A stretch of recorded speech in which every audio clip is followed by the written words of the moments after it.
Ao descer do quarto e deixar Bia descansando, Lazy encontrou a mãe de Bia na sala e a saudou. Bom dia, Berenice. Como a senhora está? Berenice, uma senhora bem discreta, não simpatizava muito com Lazy, por considerá-la aliada de Sony para manipular a sua filha. Porém, educadamente respondeu. Estou bem, Lazy. Apesar desse susto que a minha filha passou. Esta ocorrência deixa todos apreensivos por vivermos numa cidade pequena e ordeira. Porém começamos a ter problemas como os de uma grande metrópole. Berenice assim falou, sem dar muita atenção, nem deixar de arrumar a mesa para os preparativos do almoço, com a governanta Marta. Buscando prolongar a conversa e saber mais sobre Jeremy, Lazy diz. Isso é terrível. Eu também estou horrorizada com o que aconteceu com a minha amiga Bia. Ainda bem que tudo deu certo e que um santo homem apareceu na hora e não deixou que uma fatalidade acontecesse. Berenice interrompe sua atividade por um breve momento e responde de maneira calma, com as mãos juntas e olhando para cima. Sim, foi Deus que enviou esse homem naquela hora para salvar a minha filha. Oro todos os dias a Deus pela saúde e proteção da minha família e sinto que Ele escuta as nossas orações. Berenice, você está correta a orar pela sua família, e parece que suas preces são atendidas. Se possível, inclua-me em suas orações também. Eu me sinto perdida e distante de Deus. Não acredito que as minhas preces seriam ouvidas, pois não tenho fé suficiente. Berenice, fazendo uma breve pausa após ouvir uma declaração de Lazy, que considerou sincera, responde. O Senhor Jeová ouve e avalia as orações e o coração da pessoa que a faz. É necessário que a alma, que chamamos de coração do corpo espiritual, esteja revestido de arrependimentos e humildade. O Senhor Deus não é vingador, mas é conhecido como Deus de justiça, e enviou o Cristo, seu Filho, Jesus, para nos livrar das maldições, decorrência dos nossos erros. O maligno nos cerca, e usa as teias de maldições para afligir, de diversas formas, os enfraquecidos na fé que estão desviados do caminho da retidão. O arrependimento é escudo que nos livra das maldições. Não basta apenas eu orar, você orar, nós orarmos apenas com os lábios como faziam os fariseus, sem entender a essência da oração, que é uma conexão íntima com o Senhor Deus. A oração é elo, contudo a conexão espiritual somente se estabelece se a nossa alma estiver santificada pelo arrependimento e o perdão. Não é possível conectar o santo com o maligno. Santifique-se pelo arrependimento e teremos a conexão estabelecida. Posso interceder por você, porém você tem que fazer a sua parte. A oração pode ser coletiva, porém, o arrependimento, que afasta a maldição, é pessoal. Lazy, após refletir enquanto ouvia as palavras de Berenice, rebate com gracejos. Primeiro quero curtir mais os prazeres dessa vida. Ainda tem muito tempo para eu começar a me arrepender. Mas vou orar hoje à noite pelo meu irmão e ver se ele, lá em cima, ouve e ajuda-me, colocando juízo no meu irmão. Decepcionada com as palavras de Lazy, Berenice orienta. Para tudo o Senhor Deus estabeleceu um tempo, inclusive para arrepender e perdoar. Todavia, é melhor o arrependimento ser antes do início das dores. Ninguém conhece o dia que o tormento chegará. Quando os servos negligentes são assolados por aflições, é comum confundir remorso com arrependimento. As doutrinas tortuosas tendem a embaralhar os nossos pensamentos, e o que deveria ser arrependimento vira desespero ou pesar. No momento de total desespero, fazem orações achando que estão fazendo bem para o Senhor Deus, e que os clamores desesperados na oração, incapazes de tocar a alma pelo arrependimento, são suficientes para livrá-los das maldições. Chorar por conta da dor sofrida e não pelo mal causado, não produz arrependimento. Infrutífera é a oração se a alma do pedinte continuar amarrada pela amargura de velhas mágoas, pela inveja, pela soberba, vaidade e outros sentimentos malignos que aprisionam. A inveja é um pecado que não traz benefícios para quem a sente. Entendendo que se tratava de uma indireta, mesmo que não fosse a intenção de Berenice, Lazy logo muda de assunto, e já introduzindo aquilo que desejava saber, faz uma sondagem questionando. Necessito entender o que é arrepender, mas não vejo como prioridade para hoje. É verdade que a senhora conhece esse santo homem que salvou Bia. Bia se mostrou muito curiosa em saber quem era. Eu achei estranho, pois ela já o tinha conhecido no café da manhã, mas pedi que descansasse. Vou procurar saber mais sobre ele nas minhas redes de contato e aviso. Berenice, percebendo que a curiosidade partia de Lazy, e entendendo que a treinadora mentia, pois Bia sempre falava abertamente com ela. Observando o comportamento de Lazy, respondeu superficialmente, sem entrar em detalhes. Se minha filha tivesse realmente interessada no Jeremy, teria me relatado. Mas, para saciar a tua curiosidade, o nome dele é Jeremy de Luca. Ele não reside na nossa cidade. É filho de velhos amigos. Veio nos visitar e passará um tempo conosco. Bia não precisa consultar nenhum contato para saber sobre Jeremy. Há pouco tempo, meu marido afirmou que saíram da delegacia de polícia, onde prestou esclarecimentos sobre o ocorrido com Bia. Mas antes de retornarem, passariam no apartamento onde Jeremy está hospedado para pegar alguns pertences dele, para que passe esses tempos aqui conosco, enquanto cuida dos negócios da família dele. Lazy ficou animada com a resposta e, fazendo gesto como as mãos que imitavam uma batida de palmas sem produzir sons, sugeriu. Então ele vai ficar aqui. Vamos fazer alguma coisa como agradecimento. Estou à disposição para ajudar naquilo que for possível.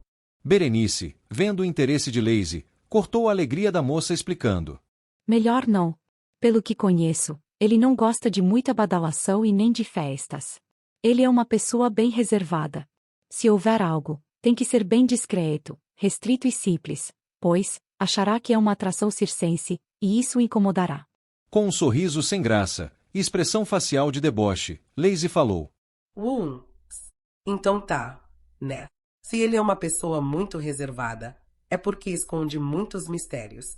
Bia tem razão em querer saber mais sobre ele. Berenice mais uma vez saiu em defesa do amigo Jeremy. Realmente ele tem os seus segredos que não podemos evadir, assim como eu tenho alguns que somente o meu marido sabe. E você, deve ter segredos que oculta e alguns compartilha apenas com pessoas especiais.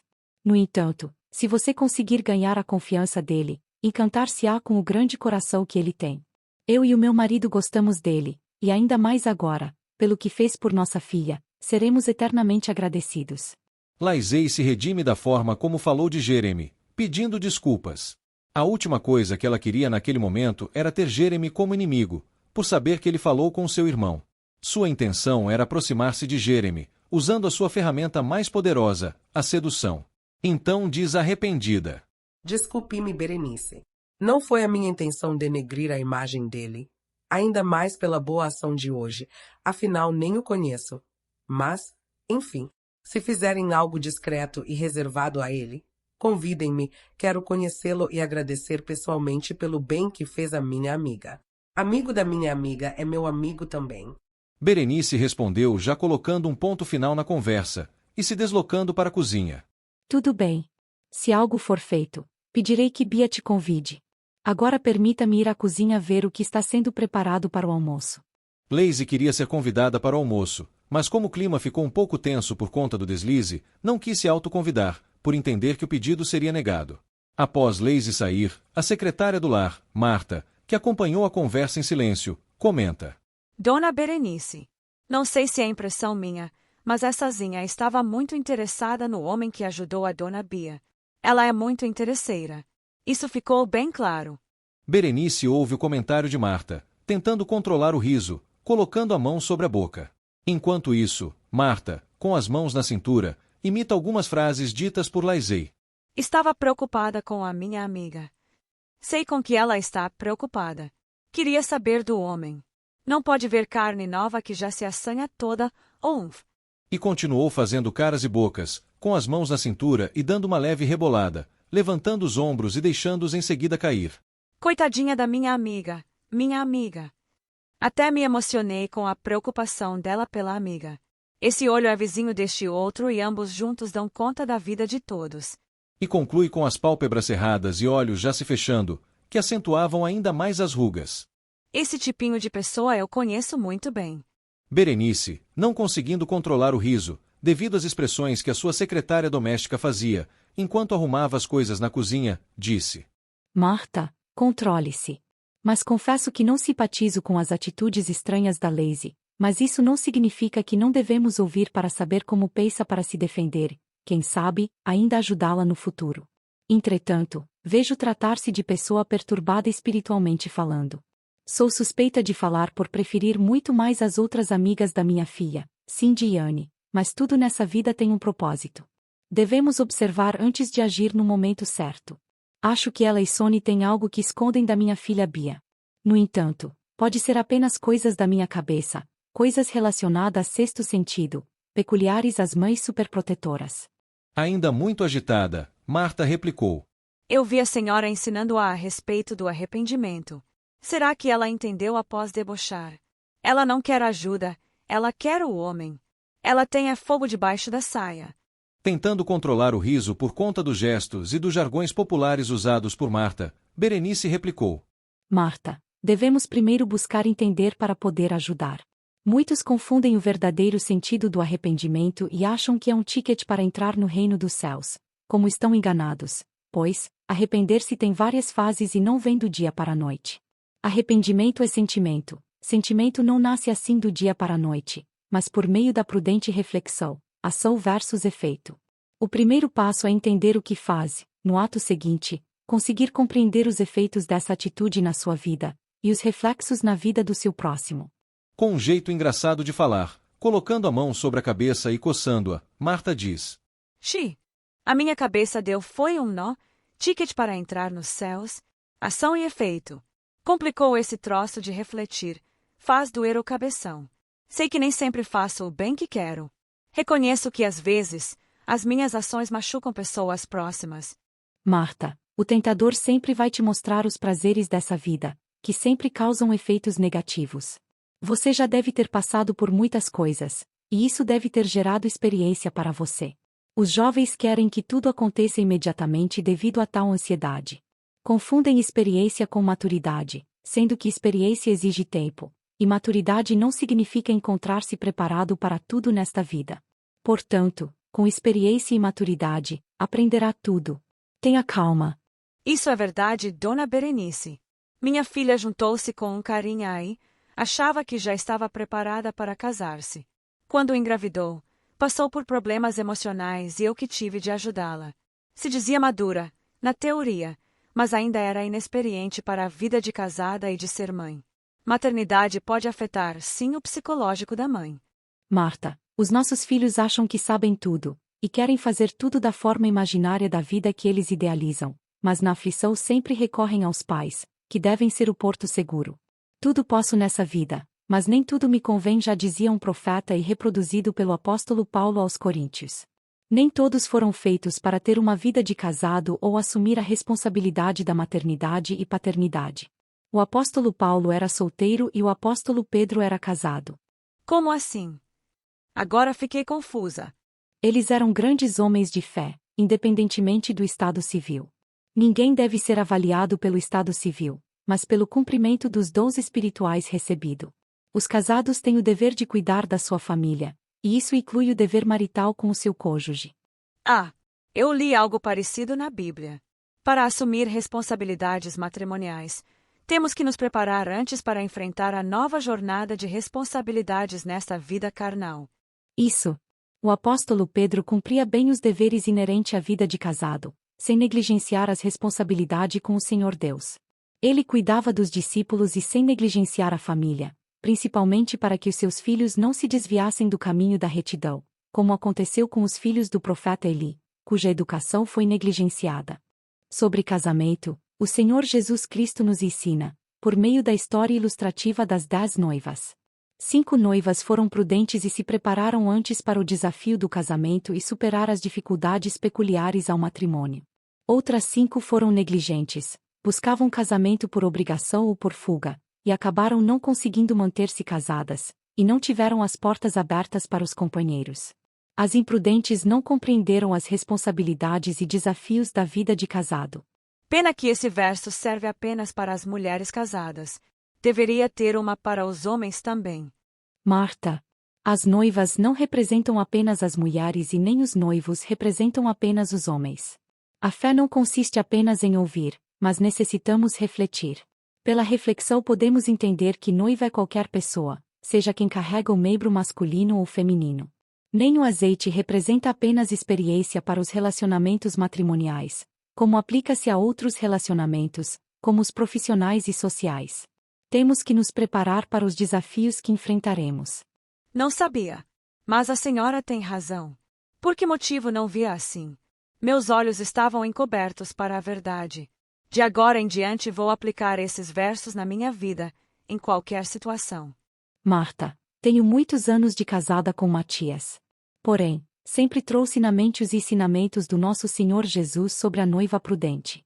Executo os ensinamentos trazendo na mente a vasilha com o azeite da paciência e perseverança, para não deixar a luz do amor se apagar pelas dificuldades. No casamento o azeite significa também prudência. Quem disser sim ao casamento tem de ser prudente e está preparado para os desafios. O namoro e o noivado são estágios de treinamentos e observação que antecedem o casamento. Entendi. Então o azeite também deve ser visto como paciência quando as dificuldades acontecerem, e não descontar no outros as nossas frustrações profissionais e pessoais. Isso, Marta. Azeite também é respeito, entender as diferenças culturais de criação de cada membro familiar, principalmente, agir amorosamente sempre, mesmo quando estiver irritada. Depende de nós e não do outro manter viva a chama do amor no relacionamento, pois, carregamos o dom maior de apaziguar. Afeto é um laço, uma aliança firmada pelo casal que superam as dificuldades. Nós temos dentro de nós, tanto a chama do amor como a do ódio. Temos o arbítrio de incendiar qualquer relação, com amor ou alimentando qualquer discussão para transformá-la em ódio. Marta, parando o serviço que fazia e com a testa bem franzida diz: Mas a Bíblia coloca um fardo pesado para a mulher, de ser mãe e submissão ao marido. Isso é injusto. Claro que não, Marta. Ser mãe e casar-se é opção e não obrigação. O apóstolo Paulo, após dar orientações à mulher e reforçar a necessidade de ser paciente, adverte os maridos afirmando que devem seguir o exemplo do Senhor Jesus Cristo em relação às ovelhas do aprisco do Senhor Deus. Marta ansiosa, antes de Berenice concluir questiona. Qual foi? Berenice continua a explicação. Que o marido deve dar a vida por amor a todos os membros que compõem a sua família. É evidente que não está mandando o marido se matar, mas sacrificar a sua vida social de solteiro, pela vida familiar. É necessário que haja sacrifício para o casal, abdicando das horas de prazer com outros amigos e amigas. Deve dedicar-se ao trabalho sem negligenciar a atenção à esposa e aos filhos. Substituir coisas que fazia com amigos para passar a fazer com a família. Largar bares, pelada de final de semana para fins de semana com a família. Isso não significa se anular, mas cortar os excessos para evitar que a vida conjugal e familiar morra. Nunca vi o casamento por este lado. Sacrifício tem que ser mútuo para a edificação da família. O Senhor Deus é justo. Você segue isso, Marta? Será que os casais da modernidade compreendem assim? Quase isso. Comigo era na base do toma lá, dá cá. Direitos iguais. Se trair, traio. Se quer mulher arrumadinha, faça por onde. Se não quer seguir as minhas regras, que procure outra pessoa. Se não deu certo, troca-se. Assim aprendi com essa modernidade, mas vejo que é estupidez. Entender a Bíblia nos faz refletir e ver que não dará certo. Casamento não é receita de bolo, como ensinam. Para ser harmônico tem que haver disposição de ceder. O que adianta casar-se, divorciar-se, casar-se novamente, praticar os mesmos atos soberbos e ter os mesmos resultados, e nova separação? Troca-se apenas os personagens, mas os resultados sempre serão os mesmos. Dona Berenice, o profeta permitiu a carta de divórcio, assim como o Senhor Jesus. Então separação faz parte do processo. Qual processo? O processo da dureza do coração e busca de quem queira servir o soberbo da relação?